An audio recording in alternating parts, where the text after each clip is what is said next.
auzu billaahi mina seytaani rajiim bismillaahi rahmaani rahiim ak sëñ Touba ndaje mi li ko waral mooy benn cause boo xam ne nii le président Macky Sall moom moo ñu ko digoon ndax dafa ñëw fii ci digg dëkk bi fii ñu taxaw nii fi la ñëwoon nañu bu ngeen ma falee ma nekk président de la république dinaa defar yoonu Ndindi Njaareem Ndindi Daaru Musti te yaakaar naa ne mandat bi li ci des bareetul loolu nag lañ koy fàttali di ko ci wax ne ca wax dëgg yàlla Ndindi ci Sénégal la bokk Ndindi Daaru Musti Ndindi Jurbel loolu la ñuy réclamer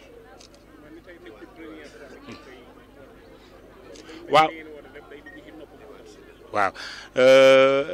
loolu bii mooy ñetteel bi yoon am nañ ci ay dég-dég sax ñu ne yoon Ndindi Njaareem danañ ko defar waaye Ndindi Diiwaan Silla Ndindi Daaru Musti loolu moo ñu gën a ëppal solo xam nañ ne Ndindi dafa tëju te fi mu tëjoo mooy diggante Ndindi fii ba Diiwaan Silla jàpp Daaru Musti bu tijjee ko woon yaakaar naa fii Carrefour lay doon bu boobaa Sénégal moom bépp moo ci gagné waaye du Ndindi rek moom moo ci gagné. 7 communes rurales 6 communes rurales moom moo nekk ci biir commune bi.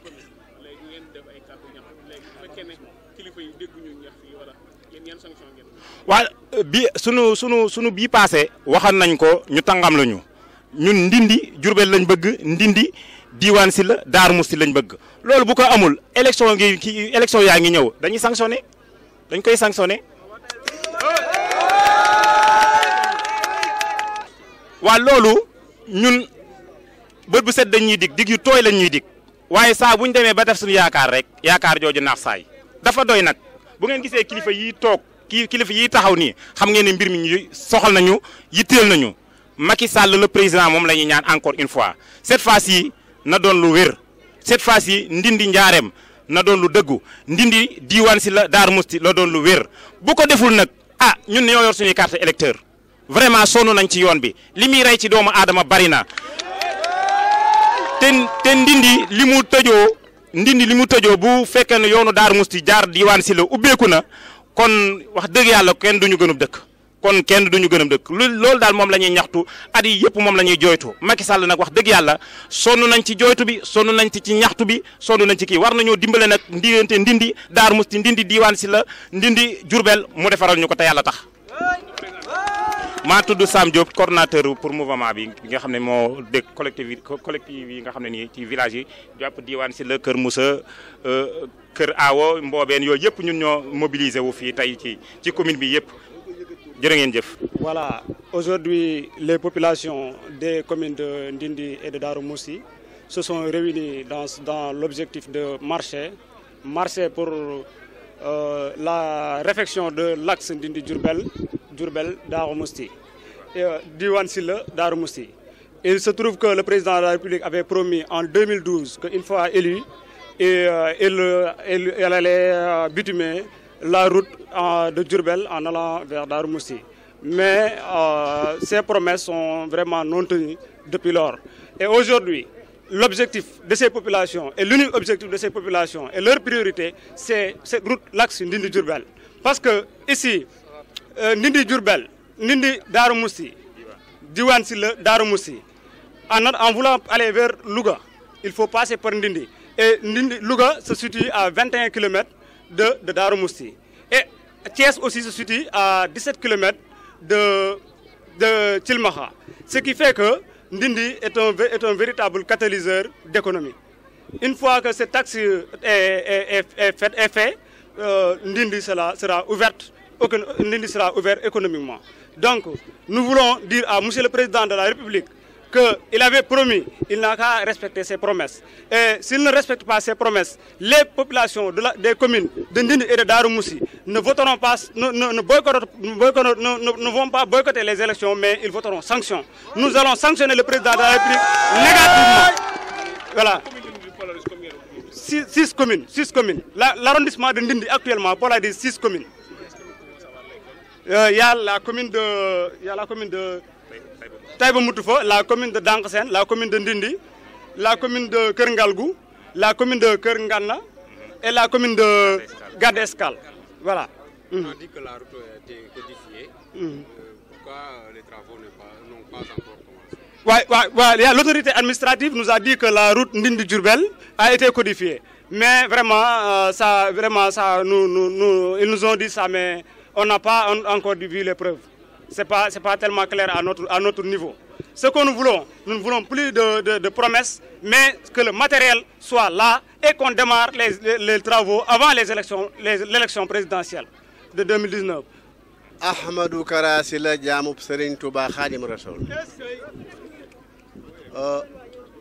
Yéen bokki Ndindi ak commune yi ñu fi tudd yëpp ak bokki Dewane Sylla ak bokki taalibe yi maa leen di nuyu di leen sant di leen gërëm fi may tàmbalee samay wax nag Modou Kara moom marché bi day marcham ci wet yëpp muy Ndindi ak Dewane ndax Ndindi dañoo bokk Serigne Touba bokk Darou Salaam bokk ak bëgg ma bëgg a wax nit ñi ne leen waxuma marché bi ak suñ bëgg-bëgg bi Ndindi lu ñu ne man Modou Kara ma nga ca sàkka ba mu nekkee sama yëfi bopp ci wet gépp léegi li nga xam ne moom la ñuy wax nun dañoo war a président dafa war a xam ne suñ impôt yi caisse noire am bii muy fayu di ci def lu ko neex suñ impôt yi la ak suñ impôt yi taalibe yi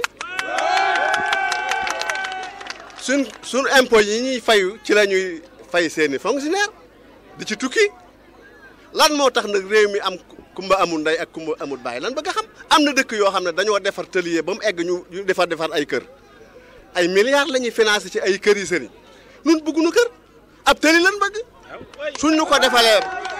suñu defalee tëli d'accord suñu defalu tëli non ci leen fi man ak ku ma yaakaar nag waxuma Ndindi déedéet man li ma am ci ay taalibe électoral buñ génn borom daanu te maa ngi ñaan ci mboolem koo xam ne soppe la wala taalibe buñ defarul lii nañ leen sanctionné. Nous remercions tout le monde. Nous remercions le sous-préfet de l'arrondissement de Ndindi, le représentant du chef de l'État. Nous allons vous lire le mémorandum de cette marche.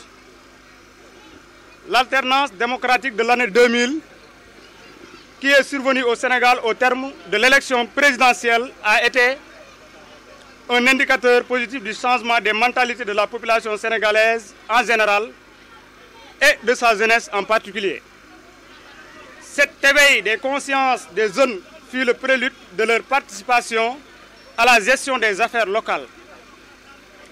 D'où la réalisation d'une marche pacifique pour le bitumage de la piste Diourbel-Ndindi, de la route Diourbel-Ndindi et de la piste Ndindi-Darou Mousty. La commune de Ndindi est au centre de l'arrondissement du même nom.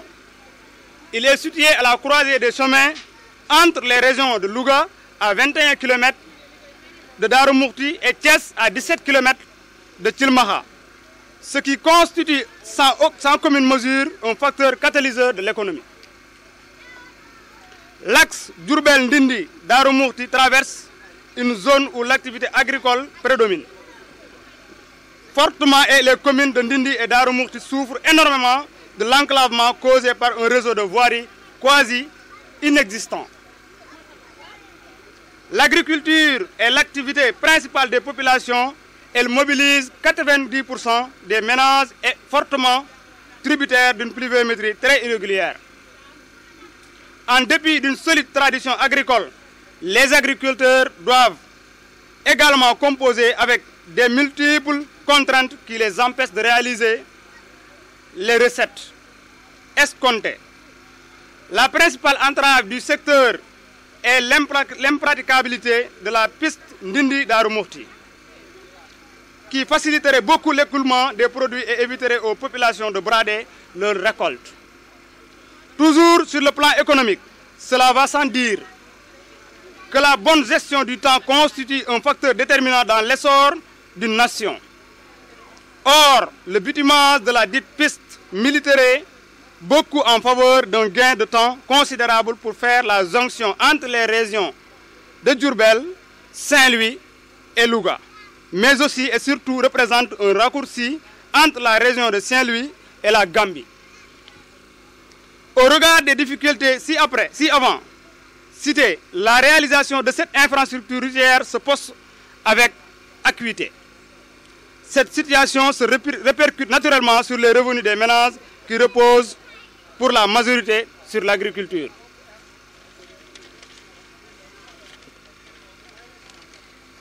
Entre autres conséquences de l'enclavement, il y a certainement le fort taux d'exode. En effet, à l'échelle nationale, la région de Diourbel en général et l'arrondissement de Ndindi se singularisent dans ce secteur. La région de Diourbel et de Louga possède une tradition reconnue en matière de migration, aussi bien en interne que sur le plan international. La commune de Ndindi est au même titre que Darou Mouhty, une localité pourvoyeuse de main-d'œuvre. En effet, la localité connaît une crise migratoire structurelle qui touche essentiellement les jeunes. Les volontés de départ de la majorité des jeunes sont liées à des motifs de recherche d'emploi. Ils sont nombreux à quitter leur village natal pour rallier les grandes villes. La baisse de l'impact des activités agricoles dans la création de richesses et la faible présence d'activités alternatives sont des facteurs qui encouragent la migration. Face à l'absence d'activités alternatives assez développées à Ndindi, la migration et son corollaire, les revenus de transfert s'imposent comme des stratégies de survie. Il appartient dès lors aux autorités de consentir des efforts supplémentaires pour le bitumage de la piste Ndindi-Diourbel et de la route Diourbel-Ndindi. Condition sine qua non pour le développement humain durable des populations riveraines. Ndindi et Darou Mouhty sont toutes deux des centres religieux qui chaque année drainent des centaines de fidèles lors de leurs magal respectifs. À l'occasion de ces manifestations religieuses, beaucoup d'accidents surviennent sur la piste reliant ces deux localités locales. De tels événements, qui sont des opportunités pour vendre la destination d'Indi, Darou Mouhty et booster l'économie locale, contribuent plus à s'accroître le nombre de victimes d'accidents qu'à promouvoir et redorer le blason socio-économique et culturel des conditions dites localités. Conscient de l'engagement et des déterminations du président de la République et de son gouvernement à souvenir aux besoins des populations, nous, associations et villages riverains de la commune de la piste Ndindi Darou Mouhty et de la route Diourbel-Ndindi, avons diagnostiqué et fait état des maux causés par la vétusté de cette piste vicinale et intercommunautaire. Ce faisant, nous avons, au terme d'une marche et rassemblement pacifique, consigné nos doléances dans ce présent mémorandum qui sera remis à l'autorité administrative, espérant qu'une suite diligente lui sera accordée. Merci beaucoup.